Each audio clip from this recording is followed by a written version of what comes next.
Are you an overwhelmed SaaS founder ready to make the leap from leading a team to leading an organization? Join us each week as we refill your think tank with actionable tips and strategies from great business minds you know and those you don't know yet. This is SaaS Fuel with your host, 5-time entrepreneur, SaaS founder, and globetrotting adventurer, Jeff Maines. Welcome back to the SaaS Fuel podcast, where we actually do teach reindeer how to fly. I'm your host, Jeff Maines. I hope B2B SaaS founders like you grow from traction to scale. Here, growth is more than just numbers. It's about crafting a future-proof company, premium valuation, and leaders who build a business of significance while living epic, adventurous lives. Well, first and foremost, Merry Christmas. I hope you're having an incredible time with family and friends. And today is a very special episode of SaaS Fuel. Over the past year, we have recorded 104 episodes, 104 conversations with founders, operators, investors, experts. Most of them have built, scaled SaaS companies from the trenches. And today, I'm going to give you the absolute best of the best from all of 2025. These are the 10 lessons that kept coming up in my conversations with clients, the frameworks that actually moved the needle. The insights that separated the companies stuck at 5 millions to the ones racing toward 50 and more. And here's the cool thing. Each one comes with a resource, a template, toolkit, something that you can use immediately. And here's the thing. Normally, these are client-only resources, but between now and January 15th, they are yours as a gift. After that, they go back into the vault. But we've pulled out of all of those playbooks some of the most valuable things that tie in to the top lessons from 2025. How about that? So let's dive in. We're starting where every founder should start, with survival. First episode in our top 10 list is Cash Flow Essentials with Dan DeGollier. And let me tell you about the moment that changes everything for a SaaS founder. Like you're growing, ARR is climbing, your board deck looks absolutely beautiful, and then your CFO walks in and says, we have 8 weeks of runway left. You're like, how did that happen? You're profitable on paper, you're growing, but you're also about to miss payroll. And this is the lesson from episode number 257. We'll link it in the show notes with Dan DeGollier. And it's brutally simple. Cash is a fact. Profit is an opinion. Here's what Dan taught me. Most founders between 1 and 10 million ARR are tracking the wrong things. They're watching bookings, like what they sold, booked revenue. They're watching billings, what they invoiced. But they're not watching collections, like what actually hits the bank account, the actual cash deposits. And in SaaS, this kills companies. You pay salaries monthly, customers pay annually or sometimes 30 days net. You invest in CAC upfront, and you realize revenue over 12 to 24 months. And that timing gap, it's a death trap if you're not managing it precisely. Dan's solution is a 13-week rolling cash flow forecast. And every Monday you update what actually came in and what went out last week. You forecast the next 13 weeks based on real deals, real payment timing, real expenses. You set a red line, usually 6 to 8 weeks of operating expenses, and that triggers contingency planning. And the brilliance of that is in the simplicity. I mean, you're not building some complicated financial model. You're just tracking reality week by week by week. And suddenly you can see problems coming 8 to 12 weeks before they become a crisis. You make better decisions because you're operating on facts, not accounting projections. You stop panic firing people or raising emergency capital on terrible terms. You run your business like an adult. 82% of small businesses fail due to cash flow mismanagement, not the lack of profitability. So don't be a statistic. And here's the action item. I've actually created a 13-week rolling cash flow forecast based on Dan's advice, and it's pre-built with SaaS-specific formulas and a weekly review checklist. And so we'll drop that in the resources, and so that is the asset that you get based off of all the things that I learned from Dan. Okay, so now you've got that. Your cash flow is under control. You're not bleeding out. Way to go. Now let's talk about the other way that you're bleeding, and that is customer churn. Because here's what I see all the time. Founders obsessing over getting new customers, while 40 to 60% are walking out the back door often in the first 90 days. And this is the insight that I got from episode 301 with Sri Ganesan, and it completely reframes how you think about onboarding. Most founders treat onboarding as a customer success problem, and it's not. It is your highest leverage revenue optimization. Here's the data. Customers who reach their first value milestone, that aha moment within 7 days, have 3 to 5 times higher lifetime value and 70% lower churn than those who take 30 plus days. I mean, think about that math. If you're acquiring 50 new customers per quarter at, we'll say, $50,000 ACV with 40% 1 year churn, and you fix onboarding to cut that churn in half, drop it to 20%, you just saved $500,000 in revenue in the first year alone. And we can cut it way faster than that as well, way lower than just half. 20% is still crazy churn. And we can get it down in the single digits. But that's 500K. Think about that. That is more than most marketing programs will ever generate. And you didn't spend an extra dollar on acquisition to get it. Sri's framework breaks onboarding into 3 conversion points: activation, which is the time to first value; adoption, which is expansion to multiple use cases and multiple users; and then advocacy. And that's turning users into champions who drive expansion and referrals. The tactical work is identifying your specific activation events per buyer persona, your ICP. What's the aha moment for your economic buyer versus your end user? Because a lot of times those are different. Two different people. One person buys, makes that decision, and another is actually using it day to day. So we need to have wins in both of those categories.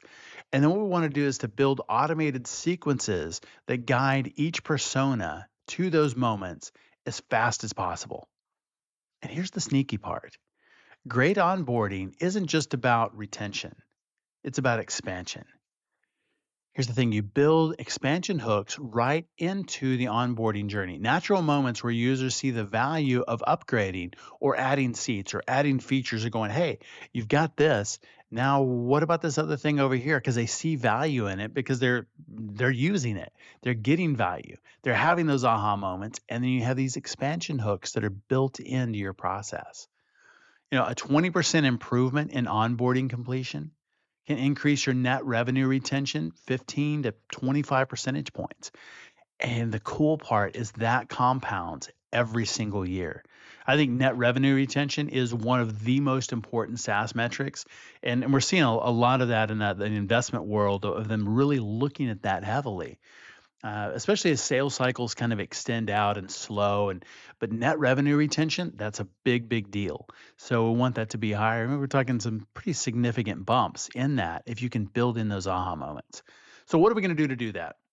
Well, your action, I'm giving you an onboarding revenue assessment and implementation template. Has activation event worksheets, sequence builders, expansion hooks, health dashboard. We've actually built all of this for our clients into a GPT. So they put in their information, actually builds it for them, which is pretty freaking cool. But what I've done is I've pulled this out, an onboarding revenue assessment, and I will include that in the assets for you. All right, now you're not running out of cash. You're not hemorrhaging customers.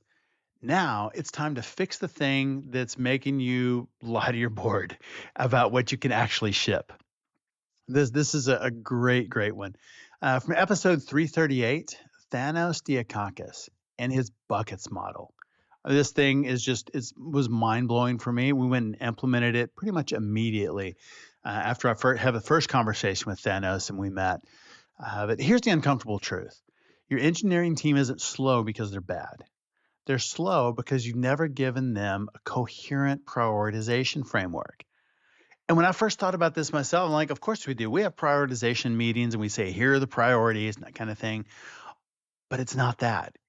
Thanos breaks it, all of the technical work, into 4 buckets. And this was a real game changer. And it's one of the reasons that I included it in this episode. The 4 buckets: features, which features are revenue generating capabilities. The second one is bugs, and that is customer experience fixes. And these definitions are really important. The third, investments, and that's infrastructure and tooling. And the fourth bucket is risk, and that is security, compliance, and scalability.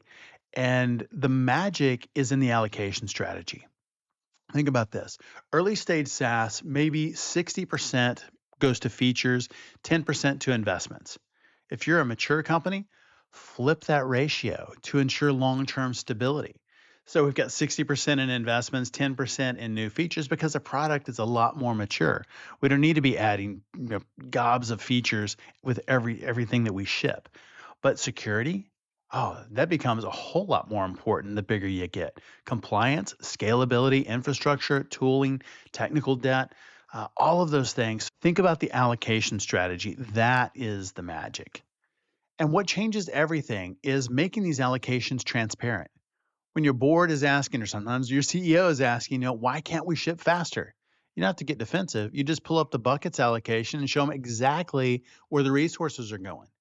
And if we want to reallocate something to somewhere else, hey, we've allocated 40% to risk because we had to pass SOC 2 to close that enterprise deal that you wanted. And that came at the expense of features. So here are the trade offs that we made. Suddenly, it's not a fight about engineering being slow. It's a strategic conversation about business priorities.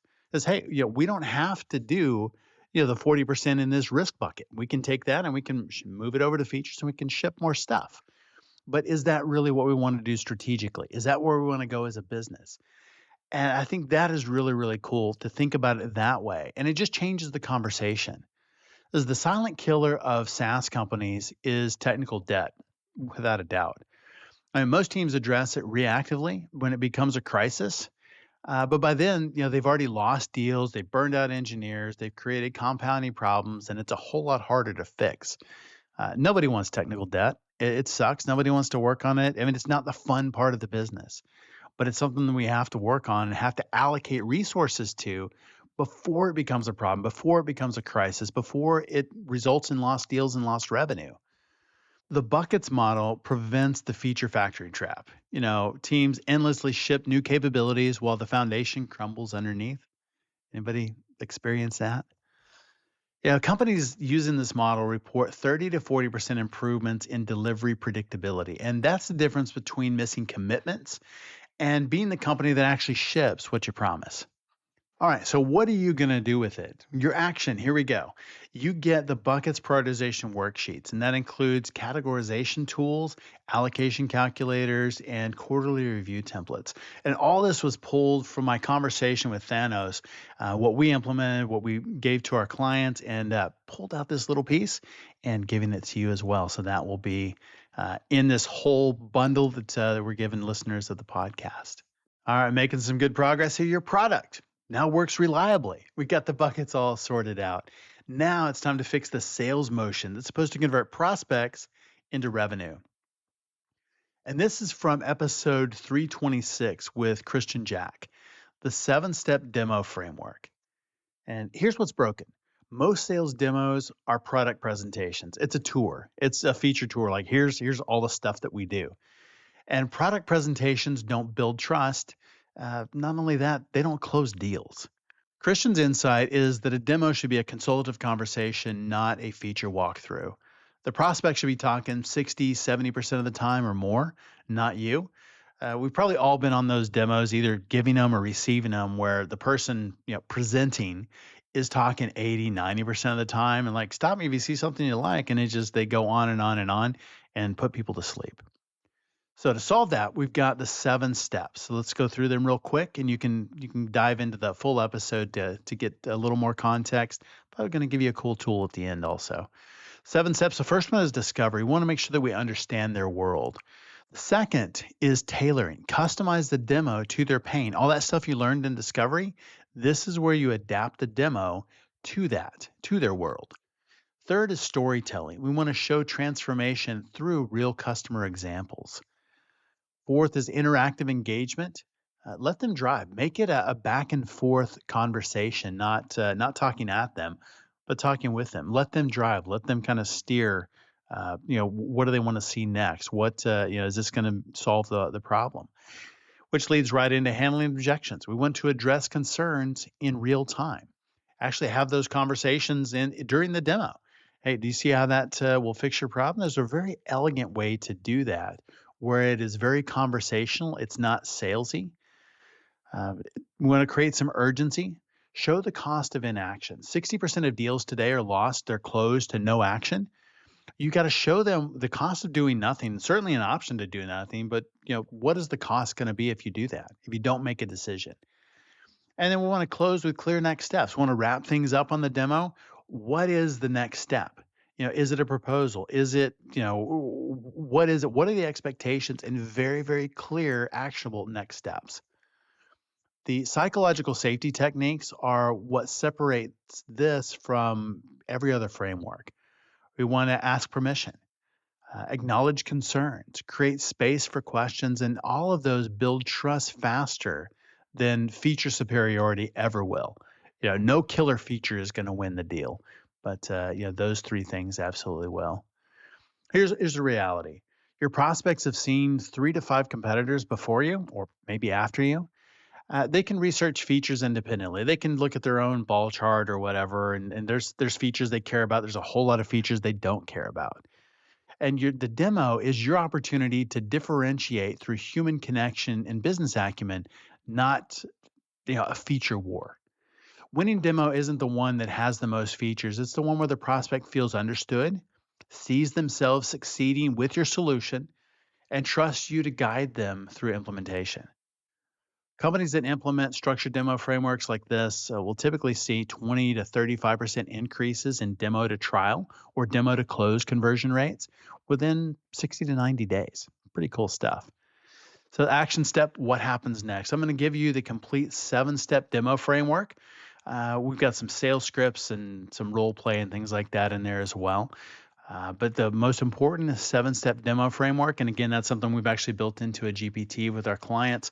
I'll give it to you in this form, what I've extracted out, so you can build that and drop that into your organization and have some benefit there as well. So we'll include that and the overall toolkit here at the end. Well, now that you've got a demo that works, let's scale it up. Let's make every rep as effective as your best rep. And this pulls from episode 267 with Gerald Zenkel on AI and sales intelligence. The future of B2B sales isn't about replacing salespeople with AI. It's about transforming them into strategic advisors by giving them intelligence that was previously impossible. Gerald's framework has 3 intelligence layers. Predictive, which is the first one. It's figuring out which prospects are most likely to buy and when. The second is prescriptive. What message will resonate with each prospect? And the third one is contextual. That's real-time signals that indicate buying intent or risk, like not buying intent. How about that? So instead of generic playbooks like send this email on day 3, it's personalized AI-generated plays for every deal. This prospect just hired a new CFO. Their competitor adopted a solution like yours. They're heading into budget season. Here's the specific message and the business case to use. Very, very cool stuff. Very, very specific. And that level of intelligence used to be available only to top performers who naturally research and pattern match. And AI democratizes it. Very cool. And here's why it matters. Traditional sales is dying. Generic outreach gets ignored. I don't know about your inbox, but mine is full, like really full. I didn't even look at a bunch of stuff these days. Buyers do 70% of their research before they ever talk to anybody. And decision cycles are still longer than ever. After they reach out, those decision cycles are long. Top performers succeed because they're better researchers, better pattern recognizers, and better relationship builders. But the problem is that doesn't scale. AI-powered sales intelligence makes every rep as informed as your best rep. It turns data into action. And companies that are implementing this report 30 to 50% improvement in connect rates, 20 to 35% shorter sales cycle, and dramatically better forecast accuracy because AI spots risk way earlier than human managers. So what do we do with this? Well, you're going to get the sales intelligence pivot assessment and implementation. Includes a maturity model, a little roadmap, tool selection matrix, ROI calculator. So we'll include that in the overall toolkit as well. So systems are now working. Let's talk about the real constraint. Your team can't scale to 25 million with the same people and structure that got you here, 5 or 10 or whatever your number is. And for this, we go back to episode 328 with Nahed Kairala, People First Scaling. Here's the insight that most founders miss. 70% of scaling failures are people failures, not product or market failures. All right, that's kind of mind-bending, isn't it? The breakthrough is understanding that people strategy must lead business strategy, not follow it. And this was a little shift for me in kind of thinking about that differently because I probably thought about it the other way. I would have told you it wasn't, but really when I was looking at how I was leading, business strategy was dictating the people more than the people strategy was dictating the business strategy. Nahed's approach has three elements. One is hiring ahead of need. And he says to bring in senior talent 6 to 12 months before you think you need them. The second is building bench strength. Every key role should have a clear succession plan. And that's tough as a small company. It gets easier as you get bigger.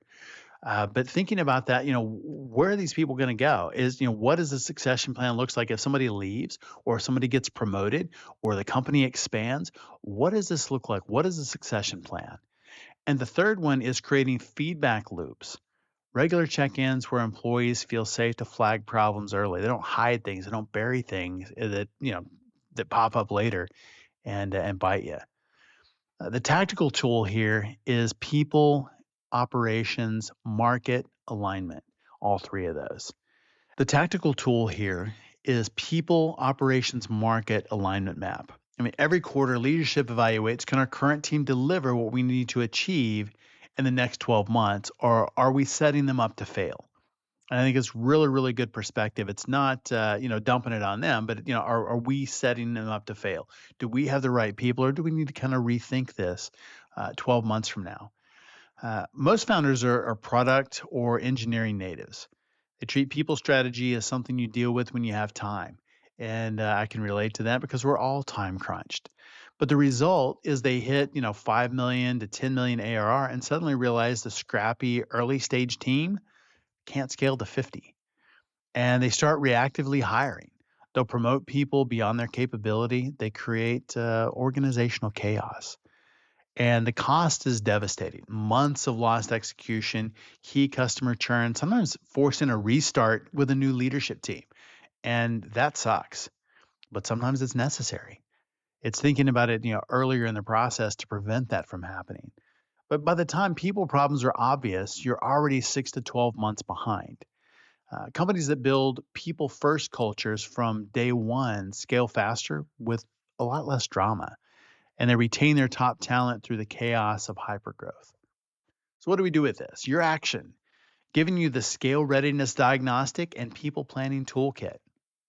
So, it includes some forward casting, succession planning, skill gap analysis, and so all that will be in the toolkit that I'll drop in there for you at the end of the episode as well. So, you can actually do something with this and do a little bit of people first forecasting. So, now your team is ready. Let's add an efficient growth engine to reduce CAC and accelerate expansion. And this is so good. One of my guests that came back, I think maybe only the second one that has come back, Wes Bush. And this is episode 246. He was with me earlier on as well. But Wes talked about the moat and bowling alley frameworks for product-led growth. Really, really cool stuff. The moat framework helps you design your entire PLG motion across 4 pillars. Monetization, and that's how you charge, and that's the M. O is onboarding. That's how users get value fast, and we talked about that a little earlier in this episode. How quickly can we get them value? A is activation, and that is the aha moment. And then T is the transformation. That's how users become advocates. So moat framework.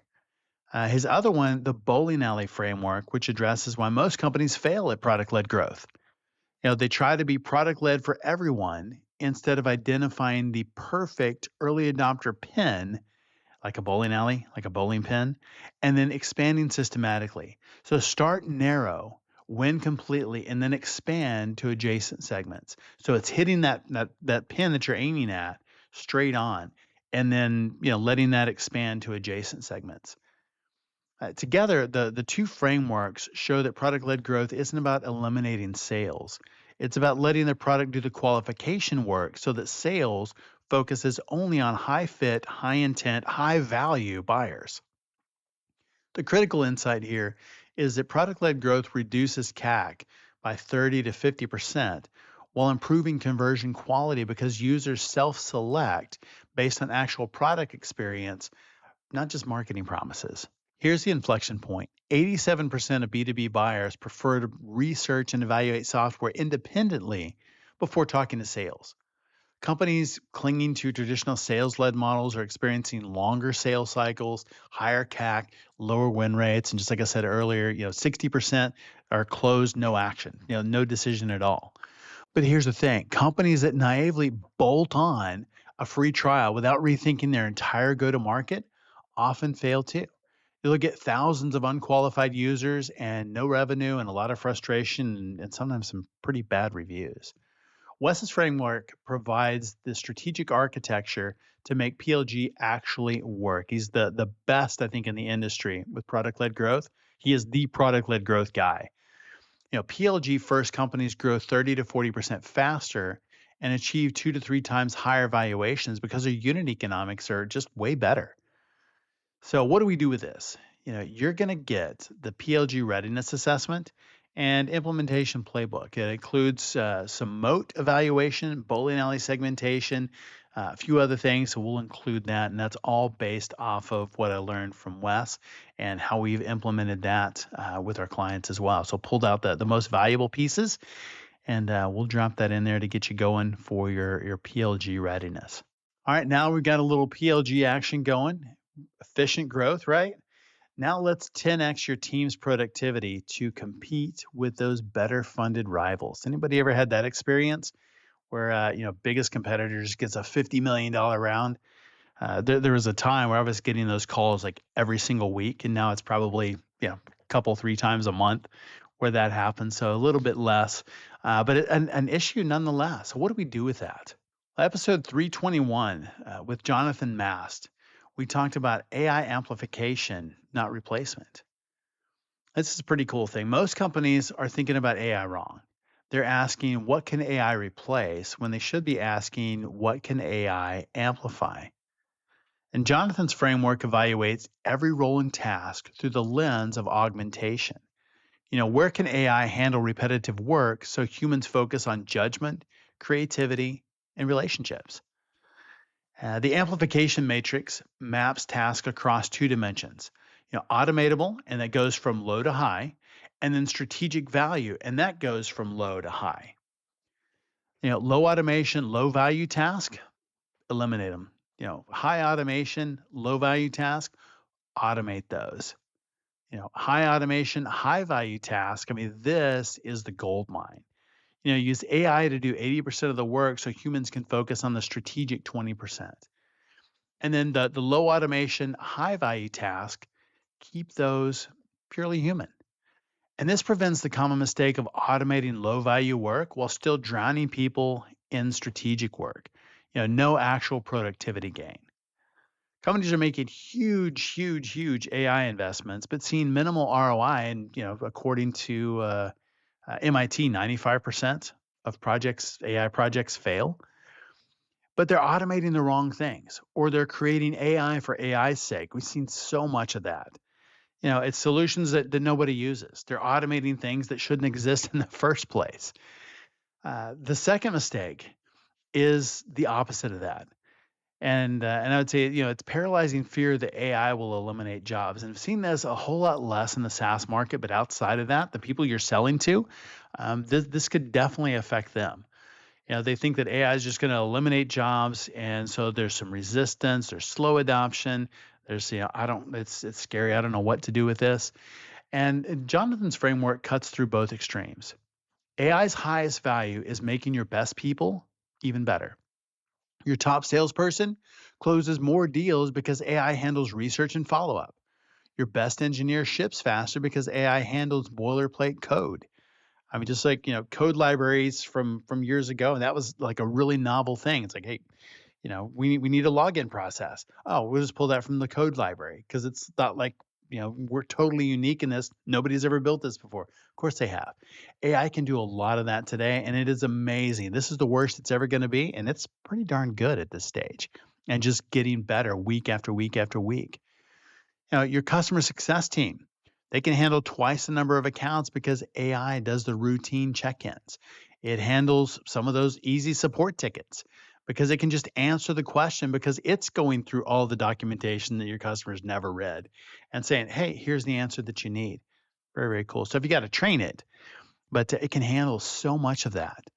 And the companies that win with AI won't be the ones that replace humans. They're going to be the ones that create superhuman teams where humans and AI collaborate seamlessly. So, what do we do with this?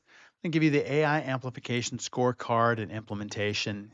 So, we've got an amplification matrix, task mapping worksheets. Figure out, what are the best use cases for AI within your organization. They're going to get you a whole lot of value. You are operationally excellent now, right? You got AI working for you. Now let's differentiate through storytelling to win customers, investors, and talent.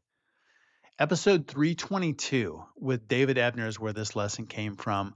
And that's that founders and sales teams don't fail because they lack great products. They fail because they're terrible storytellers. Have you ever had somebody trying to explain what their solution does, what their software does, and you're like, cool. I hope that works out well for you, and you have no idea what it is. David's framework reframes B2B selling around a simple truth. People don't buy products, they buy transformations. And the storytelling framework draws from Hollywood's hero's journey. Your customer is the hero, not your product. They're facing a villain, which is their problem. And your solution is the guide that helps them succeed. The power is in specificity. Generic pitches about increasing efficiency, completely forgettable. But a story about how a specific customer went from chaos to control, including the moment they almost gave up and what changed, that's unforgettable. Stories build trust 5 to 10 times faster than feature lists because they prove transformation is possible. Your audience sees their story in the story that you're telling them. And in a crowded market where dozens of tools claim similar capabilities, storytelling is your only sustainable differentiation. Features are incredibly easy to copy, especially these days. But emotional resonance, that's not. Buyers are drowning in information and starving for clarity. And a great story cuts through by making complex solutions relatable, and they build trust faster than any pitch deck. Sales reps who master storytelling close 30 to 40% more deals and command higher prices. Are not discounting because they have to, because they're selling value transformation, not feature comparison. And this matters even more for founders that are raising capital or recruiting talent. Investors and candidates don't join your company because of your tech stack. They're not impressed by all your features. They join because they believe in your mission. They believe in your story. And your mission is communicated through story. So what do we do with this? Well, you're getting a storytelling extraction deployment toolkit. Again, this is something we built into a GPT for our clients, but we'll give you the steps to do that so you can extract your own stories and be able to inject that into your sales process to win hearts and minds. Well, let's close aspirationally. We're here at number 10. And let's do a shift from incremental thinking to 10x thinking. So we're 10 episodes, might as well go 10x, right? Because going from 10 million to 100 million requires completely different strategies. And this lesson, this takeaway came from episode 313 with Gahazan for Mansoor. And that is the 10x growth blueprint. Now, most SaaS founders trap themselves in incremental thinking. They ask, how do we grow 20% faster? When they should be asking, what would we need to do to 10x this business? And this blueprint forces a complete strategic reframe across 3 dimensions. Outcomes versus features. Stop building features customers ask for. That's a really tough one, right? Build outcomes they desperately need. The second is market expansion versus market penetration.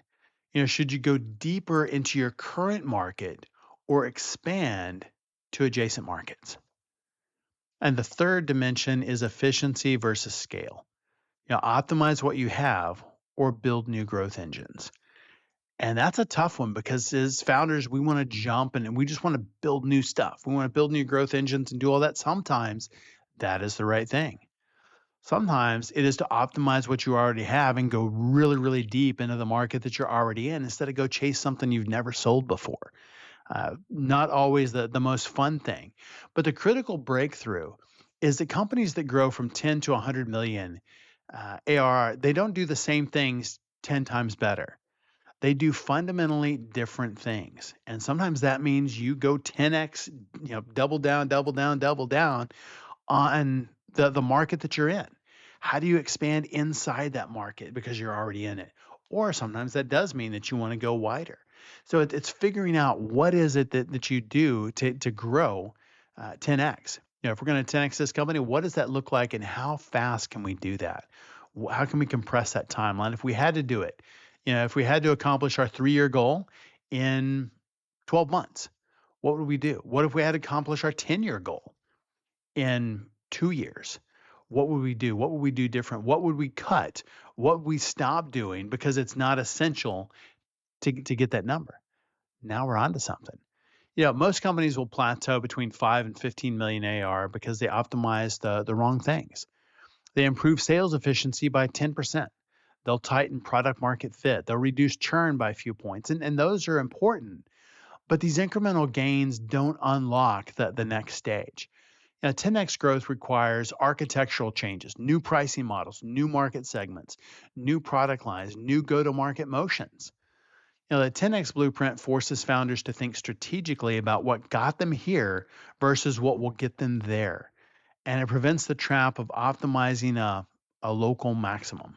So your action plan, I'm giving you the 10x growth blueprint and strategic planning toolkit. This includes a 10x vision exercise, constraint analysis, some outcome mapping. And again, this is pulled from some really cool client stuff that we use. And we'll drop it in there for you. And it'll be free for you for just a couple of weeks. So there they are, my top 10 list, my best takeaways from this last year, 10 frameworks that actually matter and will move the needle in your company. From survival, managing cash flow and plugging the customer leak, to systemization, fixing product, sales, and intelligence, to scaling with the right people and growth engines, to differentiation through AI storytelling and 10x thinking. And like I said, every single one comes with a resource that you can implement immediately. And remember, these are normally client-only resources, but they're yours as a gift until the 15th of January. After that, they go back into the vault. So don't wait. You can grab these at saasfuel.com, and they'll be in the show notes for this episode, our Christmas episode. You can grab everything and use them, implement them. Don't just take these and download them on your hard drive because that will do nobody any good at all. The only value that any of these resources have is if you actually open it up and you use them and you implement them. That is where all the value is. It's all in your action, not in having some cool resource. So if you get stuck, absolutely reach out. Our team is happy to help you walk you through any of these. But for me, I want to hear how these frameworks change your business because I know that they will if you implement them. And I want to know that. That excites me. It excites our team when anything that we have helps improve your business and moves the needle. And it's always exciting. So thank you for an incredible 2025. And here is to making 2026 even better. I'm really excited about the resources, and I know they'll be super useful for you. We haven't done anything like that before, especially a bundle this big. And it will go back into the vault here in just a couple of weeks. But grab it while you can. Thought leaders share. And there's probably been no better time than now to do that. With all the assets that we've got, you're going to look like a real hero when you share this. But do share this episode with someone who's reflecting on the past year, planning the next one, and quietly wondering how in the world they pulled any of this off. I don't know about you as an entrepreneur, but I feel that way often. Well, everyone who shares this week not only gets the entire big asset bundle, but you also get a New Year's strategy snow globe. Shake it up, watch the chaos settle, and magically your top 3 priorities still float to the top somehow. How does your startup security posture impact your sales pipeline? Next episode, Varun Jain is with us. He's the founder of CompliJet, an AI native trust management platform, helping startups navigate compliance standards like SOC 2, HIPAA, and ISO 27001 faster and smarter. Really excited about that. He is on a mission to unlock B2B sales growth by making compliance a sales accelerator, not a bottleneck. And then what if your productivity system actually worked every day without fail? Kicking off a brand new year, New Year's Day. I'm really excited about this. Leslie Shreve is a workload management and efficiency expert and the founder and CEO of Productive Day. It's the creator of Taskology, her proprietary system for mastering task time and email. She's helped high-performing professionals increase productivity by 300%, reclaim 1 to 2 hours daily, and reduce stress by 90%. That's really, really good. No complicated apps, no gimmicks, just a proven system to help leaders finally get ahead and stay there. So I will see you next time, and Merry Christmas, y'all. Safe travels, and as always, enjoy the journey. Thanks for listening to SaaS Fuel. Full show notes for each episode, which includes a summary, key takeaways, quotes, and any resources mentioned, are available at saasfuel.com. Be sure to follow and subscribe wherever you listen to podcasts. And if you're enjoying the content and getting value from these episodes, please leave us a rating and review at ratethispodcast.com/SaaSfuel. We'll be sure to read these out on future episodes.